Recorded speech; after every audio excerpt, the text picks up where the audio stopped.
ত্রিপুরা একটি অতি সুন্দর রাজ্য। মা ত্রিপুরেশ্বরীর আশীর্বাদ দীর্ঘকাল থেকে এখানে জনসাধারণের উপরে বর্ষিত।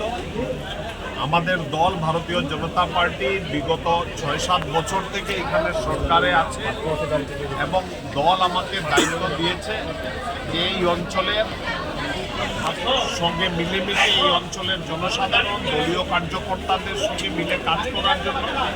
আমি প্রাথমিকভাবে দলের সর্বস্তরের কার্যকর্তা, বিশেষ করে ত্রিপুরার আমার ভাইদের, আমার বোনদেরকে আমি ধন্যবাদ জানাই যে তারা আমাকে আদর আপ্যায়ন করেছেন এবং তারা হয়তো মন থেকে চেয়েছেন বলে আজকে জেপি নাড্ডাজি, বিএল সন্তোষজি এবং নরেন্দ্র মোদীজির মতন ভারতীয় জনতা পার্টির নেতৃত্ব আমাকে ত্রিপুরা সুন্দরীর পাদদেশে পাঠিয়েছেন।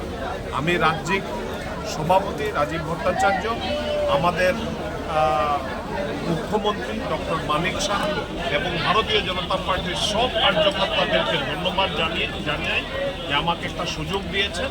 আমরা সবাই মিলে ত্রিপুরাকে ভারতবর্ষের অন্যতম সুন্দর রাজ্য করতে আমরা সক্ষম হব, এটা আমি আশা করি। দেখেন, পঞ্চায়েত নির্বাচন একটা ত্রিস্তরীয় পঞ্চায়েতি রাজ প্রক্রিয়া চলতে থাকে। বিগত ৪৩ বছর থেকে আমাদের এই অঞ্চলে চলছে। আমরা ভারতীয় জনতা পার্টি প্রায় 71% আনঅপোজড আমরা অলরেডি ইলেকশন জিতে গেছি। বাকি যেগুলো 30-29% যেগুলো সিটে ইলেকশন হবে, আমরা নিশ্চিন্ত। দলীয় কার্যকর্তারা উৎফুল্লিত আছে।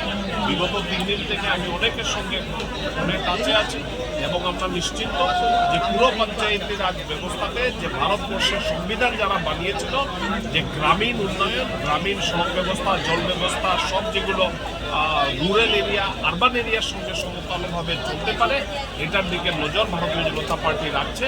আর ত্রিপুরা, গ্রাম ত্রিপুরাবাসীর উন্নয়ন হবে, এটা আমরা সবাই চাই। আর আগামী দিনে এটা আমাদের আশা আকাঙ্ক্ষা পূর্ণ হতে যাচ্ছে।